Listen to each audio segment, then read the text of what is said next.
Before even attempting to unpack my perspectives on creativity, I figured we could create a relaxed environment, ripe for the exchanging of ideas. And what better way to do this than by embracing the aesthetic value of wabi-sabi? At first, I thought of trying to emulate an aspect of Japanese culture, particularly by producing a makeshift tea ceremony, but realized that this could quickly devolve into misappropriation. So I've decided to instead embrace Murata Shuko's approach to the tea ceremony on a more spiritual level. Embracing regionality, in my case through cuisine, and by embracing handmade utensils. And in all honesty, this has been one giant excuse to make biscuits. The majority of my education has been in food, so cooking is one of my largest creative outlets. Working with flavor, texture, and color the same way a fashion designer might work with fabric in its own texture, color, fit, and shape. I've been experimenting with food ever since I was a child. Making concoctions, as my mother would call them, bringing an element of chaos into our family kitchen. I'd also sit in my elementary school's library, facing the section of cookbooks, flipping through and wanting nothing more than to make what was on the page. And of course, eat. Two cookbooks that stick with me even today are a tome of Disney-inspired recipes, and another from the Good Cook series, Eggs and Cheese. It does not have high reviews, but I still love it.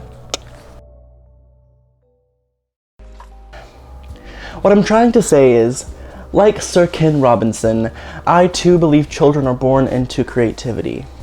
I mean, it's baked, to use the pun, into our very DNA. Was the original sin not one of curiosity? And is not creativity just the output of that innate, curious human state? It's there within us, and it's there within me. But something is blocking that creativity. To borrow Sir Ken Robinson's phrase, we grow out of it, meaning creativity. Something else begins to eclipse our capacity for creativity as we grow older, and as Sir Ken Robinson and Elizabeth Gilbert have so well put it, that blockage is fear. As a person living with anxiety, fear is a daily existence for me. And as a person living with anxiety, it's a terrible roommate, mind you. My prefrontal cortex is working overtime, every day. That's the section of the brain, according to the researcher Charles Limb, that must be suppressed to enter those creative flow states. And, by some creative coincidence, it's the section of my brain that I have the hardest time suppressing. I'm too busy contemplating my fear of judgment, my fear of being wrong, my fear of failure, to be creative sometimes. And it is an exercise to learn to move past that worry, to do things like cook dinner for a date, write a poem, or even produce this video. Fear isn't an obstacle to creativity, it is the obstacle to creativity. That's where my identity as a queer person comes in. For those cis-het folk out there, being queer starts out like playing the game of life on a harder difficulty setting. It comes complete with its own set of worries and fears, like being rejected by your family or judged by strangers on the street. And working through those things becomes imperative to living. You have to learn to accept judgment, not just as a possibility, but as a daily aspect of your life.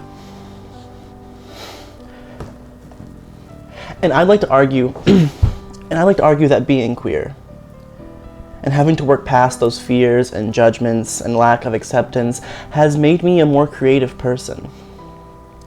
Accepting judgment has allowed me to dump the fear of it, like a bad ex-boyfriend. I'm free to dress how I want to dress and act how I feel like acting due to that acceptance. And that freedom translates to other aspects of my life as a creator. Cooking, writing, and I guess now, video production. As children, we have that creative spark, something innately within us. And as we grow older, our prefrontal cortexes develop. And with that, fear.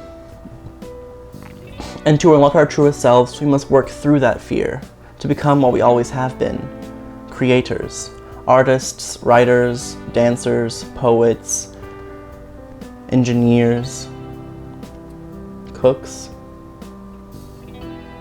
Thank you for listening.